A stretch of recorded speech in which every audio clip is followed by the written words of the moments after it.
Hi, I'm John Olson. Welcome to Next Stop from majestic Mount Hood.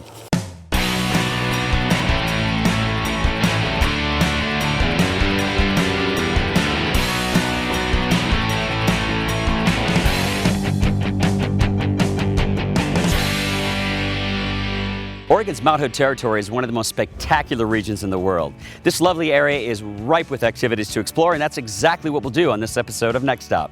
We'll mountain bike, we'll kayak, we'll snow ski, we'll golf, we'll explore a lovely farm dinner, and one of the most incredible music festivals you'll ever see. All this and more on Next Stop from Oregon's Mount Hood territory. The fun starts now. Today is all about having fun on Mount Hood. Let's play.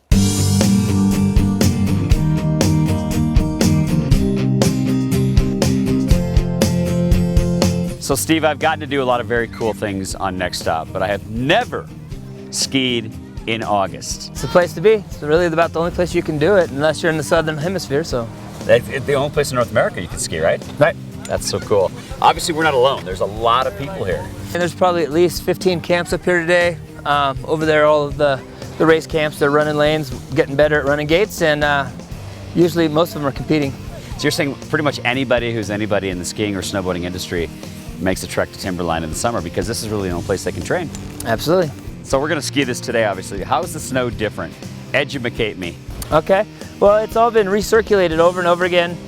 We haven't had snow in a while, so it's very granular. Similar to corn snow, to the extreme, really. As it gets warmer and it gets deeper, you can get your edges caught up in it too. So you just have to be careful. So it's fun. Yeah. All right, let's do it.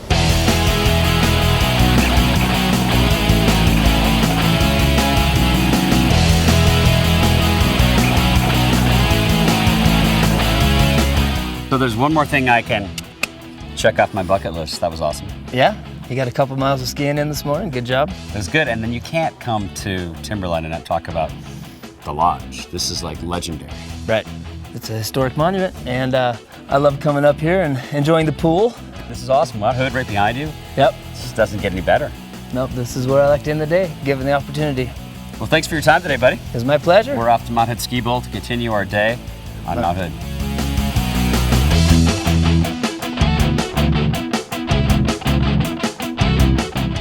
So where else can you snow ski in the morning and do alpine sledding, mountain biking, and other activities in the afternoon?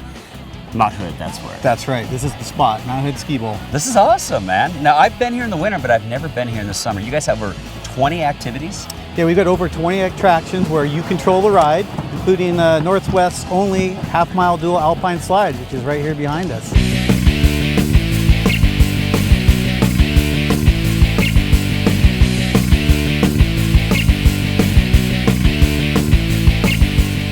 So I now have a new appreciation for the Olympic lugers.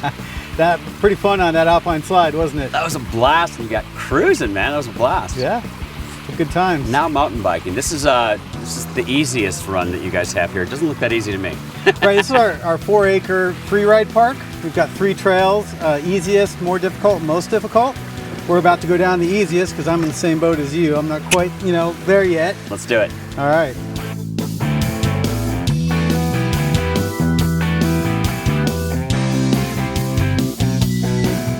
Now for something new. Completely different. This is the Treetop Action Zone, a new attraction here that we just opened up 2 weeks ago. We have the 5-story Tarzan freefall swing where you're clipped in to a rope, you just step and swing right out towards the mountain. Cool. Or you can keep going up the last zigzag balance bridge up to the Tarzan 6-story plunge where you're on a descender cable. You just click in, you step off, you drop straight down, and then it slows you down right before you touch the ground. So if we're gonna go be like Tarzan, give me your best Tarzan impression. Oh! Not bad. All right. Are you ready to do this? Yep. Good to go. All right. Ready? Woo! Oh! Oh, you are good to What'd you think of that? That was a blast. That was so much fun dropping off of that. I didn't know quite what to expect. stepping out into space and boom. I'm not gonna lie to you, I was a little bit nervous standing out on the platform. I was like walking out on the plank going, oh my gosh. Well, I wasn't gonna tell anybody, but I guess you just told everybody. So. What a great day at the park. You know, started with Timberline, then Mount Hood Ski Bowl. There's never a bad day on Mount Hood. You know, you hit a few of the good attractions here. We've got a lot more. You'll have to come back another day and do the rest of them. Thanks, buddy. Thank you.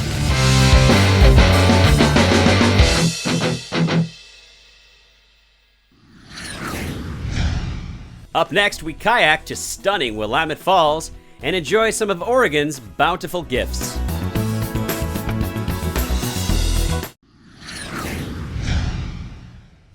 We're with eNRG Kayaking in Oregon City, about to explore the mighty Willamette River. So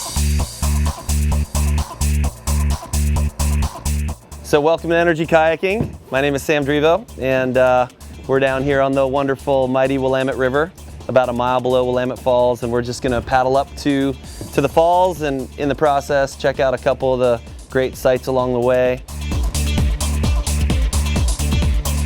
When you're sitting in the kayaks, if your knees are splayed out to the side, it's easier to separate your upper and lower body. Beautiful down here. Yeah, it's nice out, huh, John? It's gorgeous.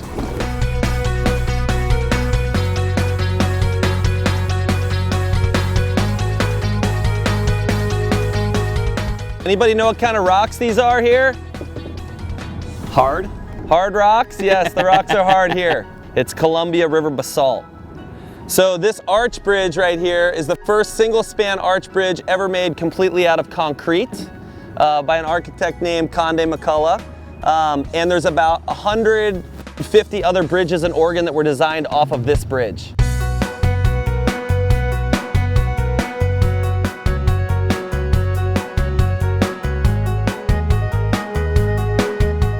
This is like the most historically significant public works project west of the Mississippi, maritime anyway. And this is the first multi-tiered lock system ever built in the world. So it was inspired by Leonardo da Vinci drawings. And when we decided we were gonna build like the Panama Canal, all the engineers came here to learn about how they did it. This is a man-made channel that goes from the top of the falls to the bottom. It's a half a mile or a mile, long, and 3/4 of a mile long.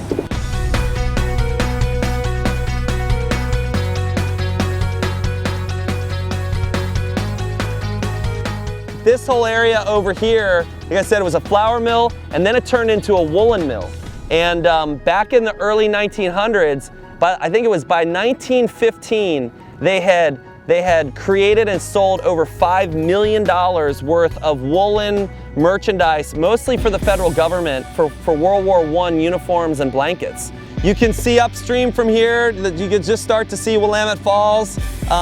Right now, the majority of the water is running through the turbines and coming out from a different place. That's why the waterfall doesn't look like it has that much water. But that actually is the second largest waterfall by average volume in the US, next to Niagara.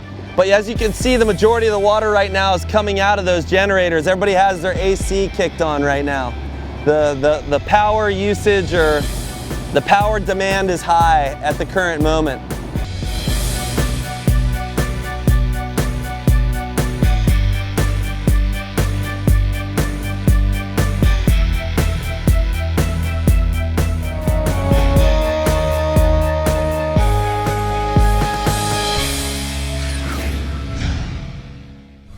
We're at Dinners in the Field, a wonderful event hosted at Out in the Garden Nursery in lovely Clackamas County. I want to welcome everyone to Out in the Garden Nursery. The idea behind those dinners started last year. After we opened our restaurant for 4 years, we decided to take our food on the road a little bit. And what better place to take it in the Clackamas area region, where there's amazing farms, amazing winery. So we try to source as much as we can locally. We try to work with many people local as possible. I'm gonna let Carol talk about what she does here, and I'm gonna start cooking. Enjoy your dinner. Have a great time.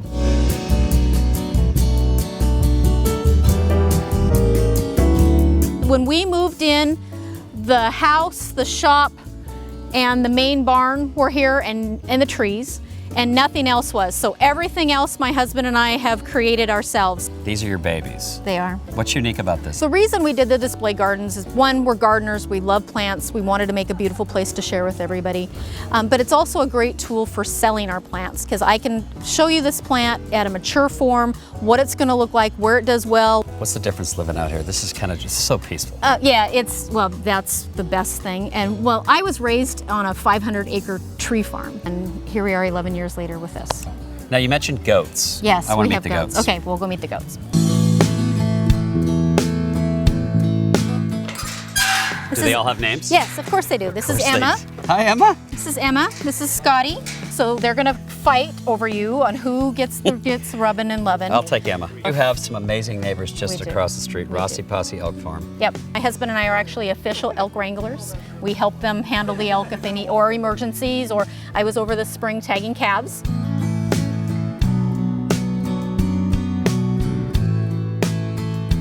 And she makes jewelry. She does. Unique jewelry. Yeah, she makes crappy jewelry from elk poop. I think that's awesome. You It got is. goats. They have goats. You have petting farms here, the nursery, Yep. the elk farm. Not that far out of downtown Portland. Nope. We're 45 minutes from downtown Portland. It's great out here. And your Yep. event tonight is just fantastic. Thank you. For a good cause. Thank you. Are you hungry? I am. Let's eat. All right.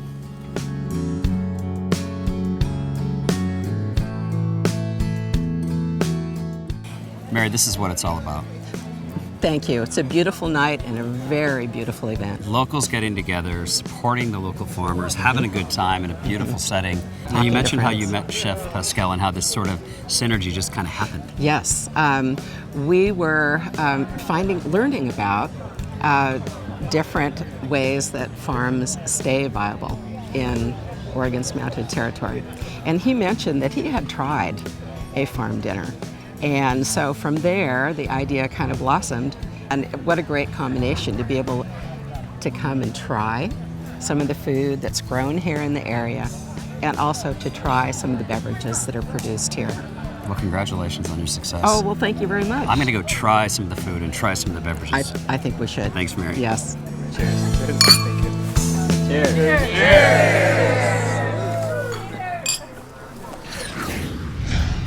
Coming up on Next Stop, we explore the Oregon Trail's rich history, and we'll feature a world-class resort.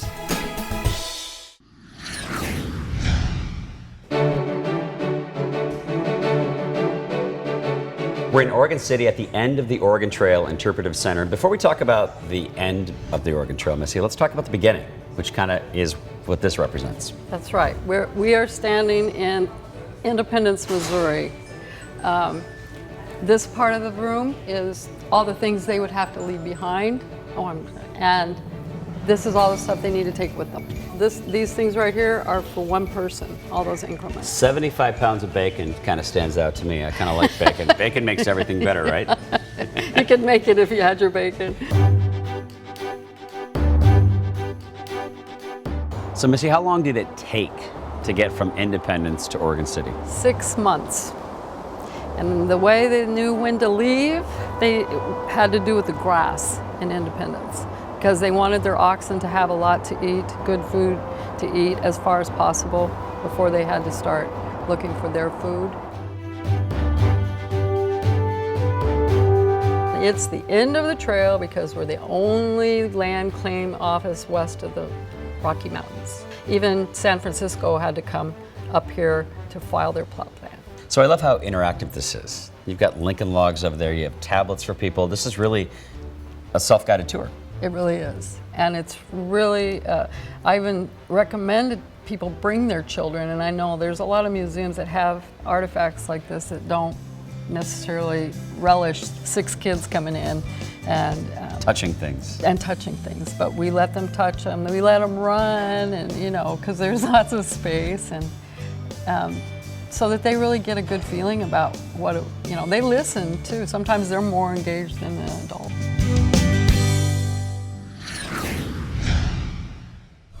Next Stop would like to thank its travel partner, Alaska Airlines, which serves over 100 destinations from Alaska to the lower 48 and from Canada to Mexico. Live a more exciting life through travel and explore more and spend less at alaskaair.com.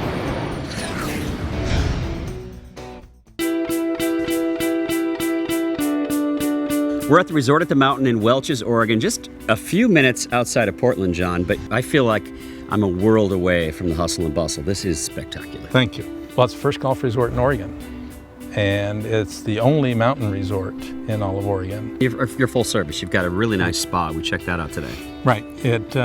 We encompass, 284 acres. We have 3 golf courses, 3 nines.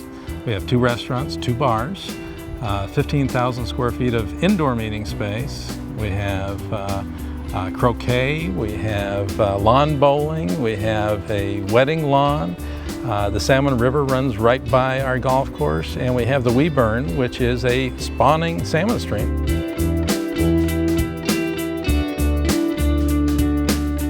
I'm a family man, and I noticed there's families everywhere. I'd love to bring my family back here. It's a great family destination. You have all kinds of outdoor activities. One thing you have that I found is sort of a special treat for us is my camera and I last night went out and played the 18-hole putt-putt golf course. Yes. That's awesome. Yeah. That was fun. We had wagers. Good. You want to know who won?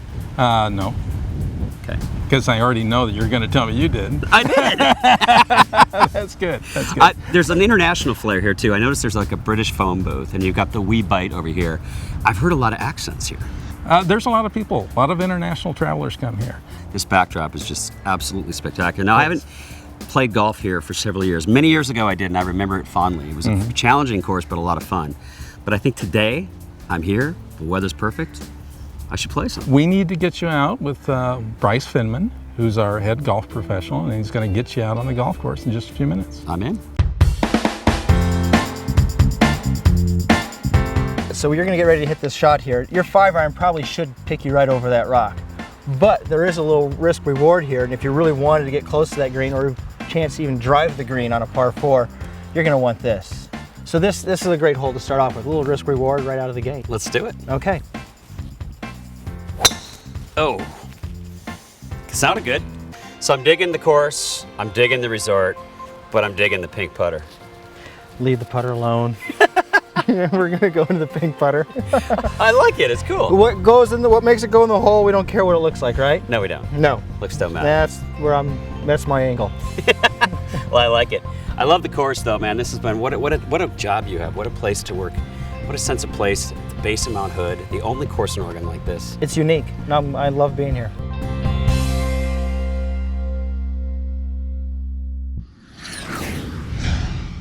We've attended many festivals around the globe, but none as colorful as the one you're about to see on Next Stop.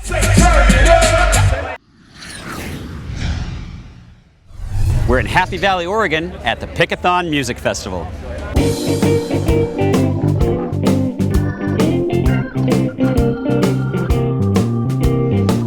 I'm very happy to introduce the founder of Pickathon Music Festival. This is Zale. Zale, you founded this whole thing, man? It was a small picnic, about 90 people when we started. No way. How many years ago was that? That was 16 years ago. As we looked at this giant space, the other 6 venues are also musical rides in a lot of ways. One's deep in the woods out here. Another one we built as a postmodern industrial structure with a PSU architecture department called the Tree Line Stage. Cool. We have Galaxy Barn over here, which is a kind of your rock and roll paradise ride. It's always dark, whether it's noon or 1 in the morning.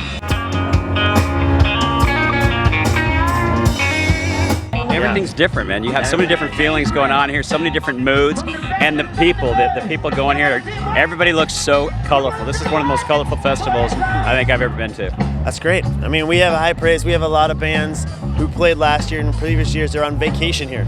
So that's kind of the highest compliment for us, is that they would go off a tour or take breaks to just travel back to come to the festival to see music. So it's been really fun. We don't take it lightly. I've never been to a festival of this size, especially, where I see so many kids and everybody's having a good time. It's about the little things. It's about having free water and not too many people, and all the things like shade and stuff to go on for kids, and 7 like kind of alternate reality kind of stage spaces that are all fun to wander between.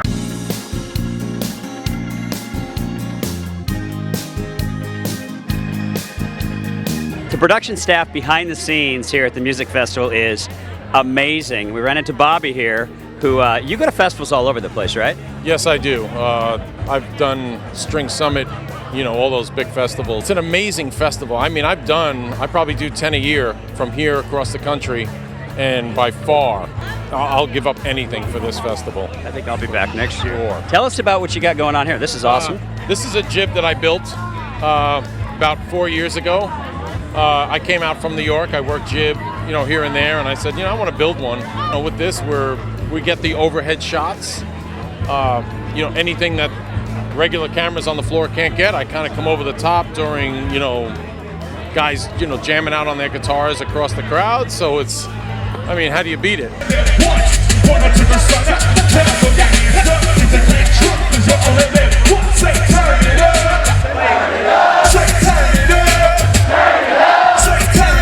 Festival's happening right here, and we're now hiking in the woods. That's part of that alternate reality. Like when you spend time in any of these 7 venues, you'll feel like you're on a slightly different planet. You walk out to the next planet and you're like, whoa. Now I love that there's no trash. Tell us about that.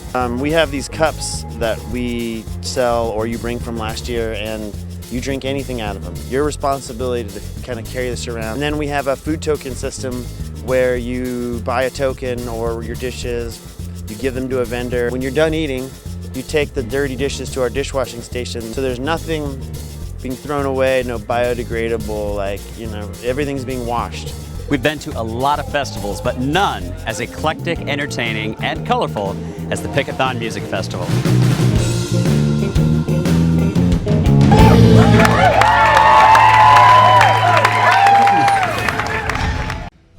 Thank you so much for joining us on Next Stop from beautiful Mount Hood territory. This is one of the most amazing pockets in the country, and if you haven't been here, I highly suggest you check it out. Thanks also to this show's sponsors, Oregon's Mount Hood Territory, the Resort at the Mountain, and Alaska Airlines. Next Stop. Where will we take you next? Make good memories, everybody.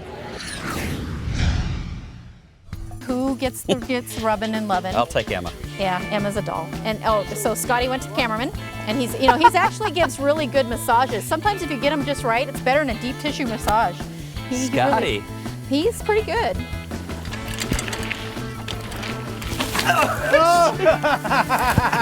Woo! Blooper!